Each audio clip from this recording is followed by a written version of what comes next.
Welcome to No Room for Phonies, episode 101. 101. Here we go. So, next 100. during this round of episodes and things, we will probably still have some guests and things, but we're going to look at a lot of the books that I've read, you've read some, whatever.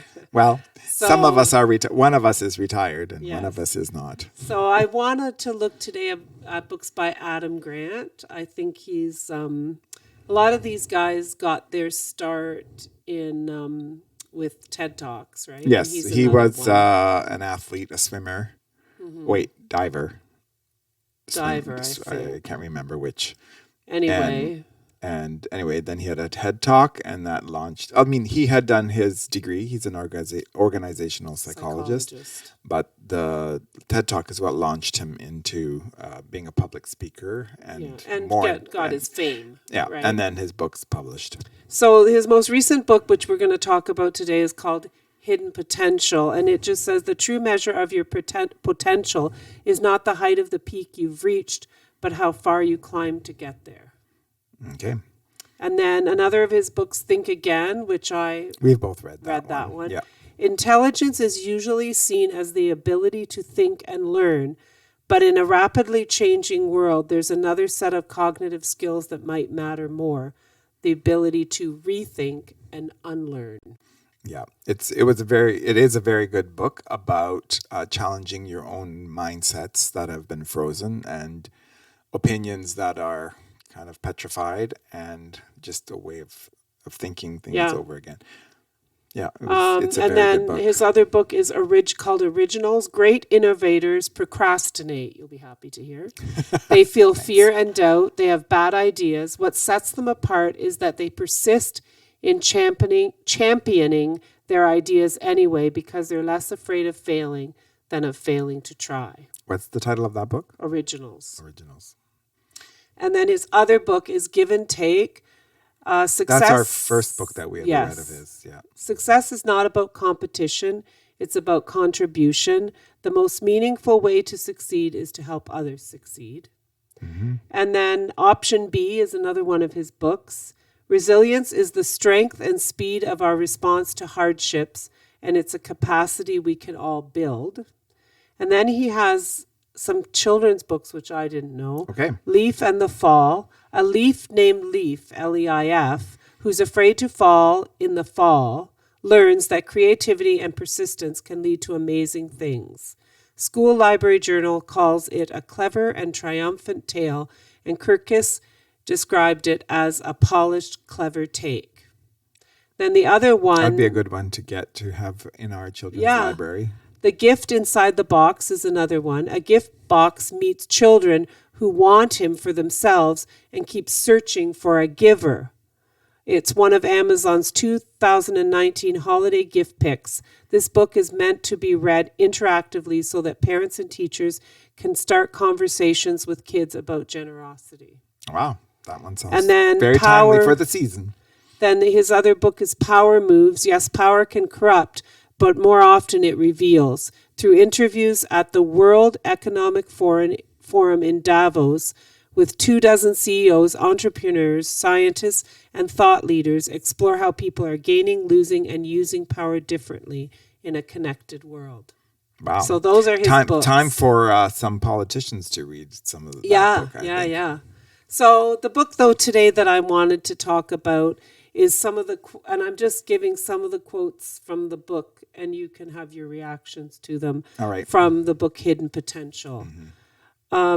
So the first quote I wrote down was, what any person in the world can learn, almost all persons can learn if provided with appropriate conditions of learning.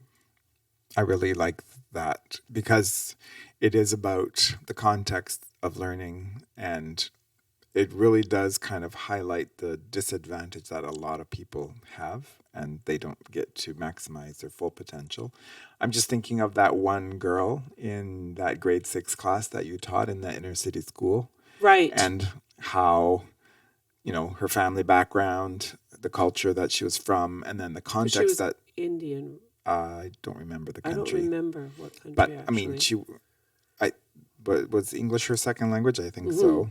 but she was already quite fluent. Well, she was a brilliant girl. Right. Brilliant But girl. look at the school that she was plunked in and the family in the neighborhood. And yet that year you were able to She provide did all a kinds lot of yeah. things, Because the opportunities. conditions changed. I made sure she had the opportunities she needed.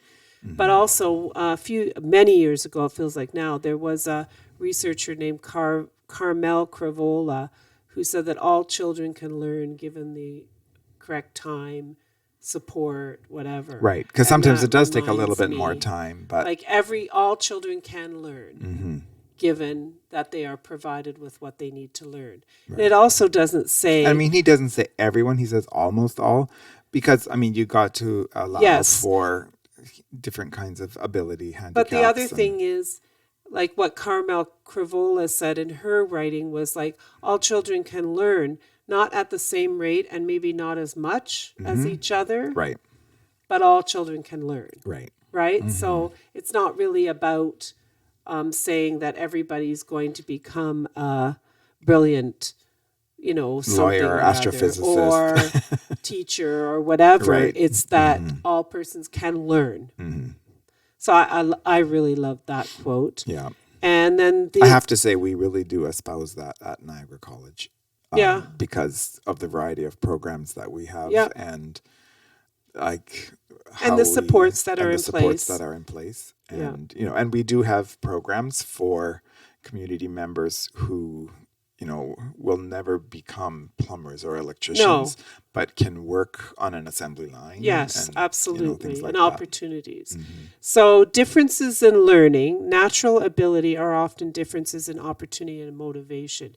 You can't tell where people will and from where you can't tell where people will end up and from where they begin. What counts is how hard you work and how much you grow. I didn't say that very well. You Try again. can't tell where people will end up from where they begin. No. Because what counts is how hard you work and how much you grow as you go. I do remember, I think I read at least in the prologue or early chapters in the book, he does mention that individuals who are racialized or from minorities or come from, less economic situations, they do have to work harder Yes. than the privileged ones. Yes. The issue is that the privileged ones want to stay privileged and Yes. have some of those attitudes. Right, of, there's this I made it experiment they here, do that but, step forward if your parents are not divorced, step Right. forward if you are white, Yeah. step forward, and the people are farther behind. Like they have to work harder and move fast. Right. And like I know how I grew up in poverty. in poverty and where I was not encouraged to and where we are now. Your father and his ilk were against women having an Yes. education. Yeah. And where we are now as a couple compared to where our parents are and Yeah. what we're able to do. So, and then this other one is about learning. Effective teachers help students develop cognitive skills. Predictors of school success based on being taught or encouraged to develop strategies in proactive, pro-social discipline and determination. These are taught by great teachers. So it's not just about the cognitive skills. If you are a great teacher, you're helping your students, in proactive, pro-social discipline and determination. So I really found it fascinating that one of the main determiners for an individual being further ahead, both socioeconomically and socially and well-adjusted, was the kindergarten teacher. Yeah. Teaching them Yeah. pro-social skills. Yeah. And and it we was talked really right down to like, the kindergarten a few teacher. years And ago- it was the more years of experience a kindergarten teacher had, their students were more successful. It was one of the main determiners. And, we talked a few years ago about self-regulation, and people didn't embrace that the way they should have. And like I see, in our little people like Mason Yep. and Charlotte, and how much mom and dad work on self-regulation with them, and how that makes such a big difference for them in how they're able to manage themselves. Yeah, it's a huge difference. Yeah. Rather than just acknowledging feelings and letting the feelings go wild and go on and on and on and on, there's okay, we acknowledge them. And now let's work on getting them under control. Yeah. And what's acceptable. Which isn't popular these No, days. it's not. Okay, so this quote says, character is more than having principles. It is the learned capacity to live by your principles. We need to understand and master ourselves. Can you say the first part again? Character is more character. than having principles. Right. So, it's being able to live by your principles. yes, and to be able to have the self-control Sorry. that we kind of talked about This before. makes me laugh at our fundamentalist evangelical upbringing, where they had a lot of the principles, but not necessarily the character, because they weren't implementing them No, often. There was a lot of hypocrisy. And I mean, later on, I want to talk about the book by Richard Rohr, Jesus' Alternative Plan, Okay. because That he one I'm talks going to a have to lot. read first. He talks a lot about living by your principles and not just living by a whole bunch of rules. Right. Like, I believe that, everybody should do this, or that this is wrong, or this is wrong. That's not character. Character is living out. Yeah. And becomes more than just, I have this principle and I won't listen to anybody else's, right? The other thing he talks about a lot in this book is scaffolding. So when you scaffold, the goal is to shift the responsibility to you so you can develop your own independent approach to learning. Temporary structures, or the scaffold, give the opportunity and motivation to learn. Scaffolding shows the way, and the achievement is in the growing, kind of away from needing the scaffolding. Can you talk about a practical example? Yes, I can. So, for example, kids who need support in reading, right, by, say, having it read to them, or, having picture clues, or having, or really having to use phonics, like, deeply to read every word. Though that's all scaffolding. And you can use that as long as you need it.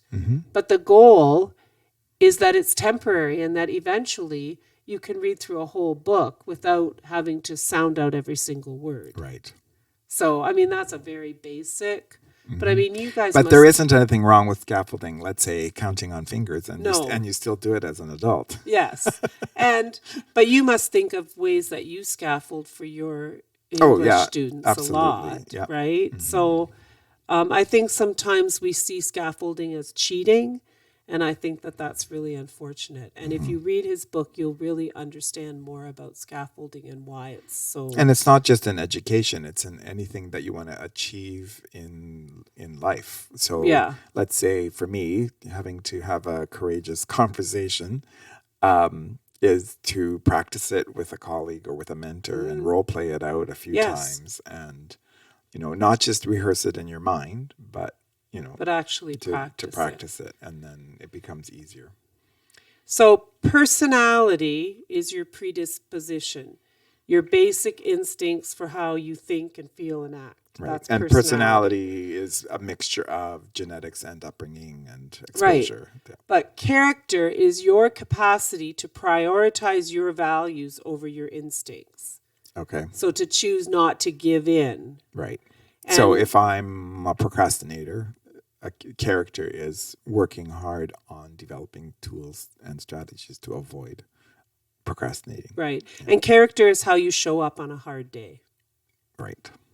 So, and personality is not your destiny, it is your tendency. Yeah, that's interesting because I really so liked many all that. Horoscopes and other personality tests, things like that. They're very try to be very predictive and Yes. and frozen. Yeah. And I can't remember who the psychologist was about 40 years ago declared that the adult brain cannot change. And he And the Completely modern current disagrees with that. brain science is showing that that's not true. So, traveling great distances requires the courage to seek out the right kinds of discomfort, the capacity to absorb the right information, and the will to accept the right imperfections. Embrace the unbearable awkwardness of learning. So, if you want to go somewhere, it's going to take courage. Right. And you have to live through the awkwardness. Yes. And I think that has to do with like even hard things in our lives. When we have to get through hard things in our lives, like we have to understand that it's going to feel awkward and terrible, and it's going to take courage to get through it. But if we accept the right kind of imperfection and awkwardness, then we will travel great distances. And he says you must be brave enough to use your knowledge as you acquire it. And he talks about that a lot when it comes to learning a second language. I know I've read that chapter and about this. I thought that was just fascinating because he basically says a lot of us don't want to speak the language until we're sure. Yeah. But the research shows the students that take the most risks and are willing to just make mistakes, every single utterance they make in their new language are the ones that learn the fastest and become the most accurate. And we were having a discussion about, So next time we go to Portugal, you're speaking Portuguese. Yeah. but no, that's exactly what I'm saying. Like I had a discussion with a friend about someone she knew that's, doing Duolingo Spanish and then just going by herself to live in Spain. So she's going to Good for use that person. her knowledge as she acquires it. Yeah. I also kind of thought of more mundane, simple little things. And of course, along the line of crafting, I've taught so many people to knit and crochet, and inevitably after the first half hour and they do something and there's a mistake, out of 8 students, there'll be about 3 of them that are ready to cry and throw in the towel because they're not willing to live through that awkwardness and really struggle. Yeah. Another thing a definition that he gives is he calls shyness is the fear of negative evaluation in social situations. So the reason that people are shy is because they're afraid that people are going to... Interesting. But then little children, some of them are a little bit more hesitant to get to know adults and to reach out. But they're not even thinking about a negative evaluation at that young age. But then parents... It's fear. Right? But then parents encourage it by saying, oh, you're so shy. And then I just thought it was interesting. And then he talks about learning a new language is about building a communication skill. Prosperity rises as people become more capable of absorbing new ideas and filtering out old ones. Interesting. And then, is he talking literally prosperity as in financial? Yes. Wow. And then absorption capacity is the ability to recognize, value, assimilate, and apply new information. And he builds that all in with prosperity, like being able to learn a new language, like all that, being capable of absorbing new ideas and filtering out old ones, that whole ability to recognize, value, and assimilate and apply new information is all to do with how you end up at the end of, so when we think about what's on the curriculum in schools, it's getting watered down. And then this is one of my favorite things. I've talked about this a lot, but he says it directly in his book. Don't confuse nice and polite with kindness. Nice and polite is withholding feedback to make someone feel good today. Kindness is being candid about how they can get better tomorrow. A coach sees your potential and helps you become a better person. Teaching others builds our competence. Coaching others elevates our confidence.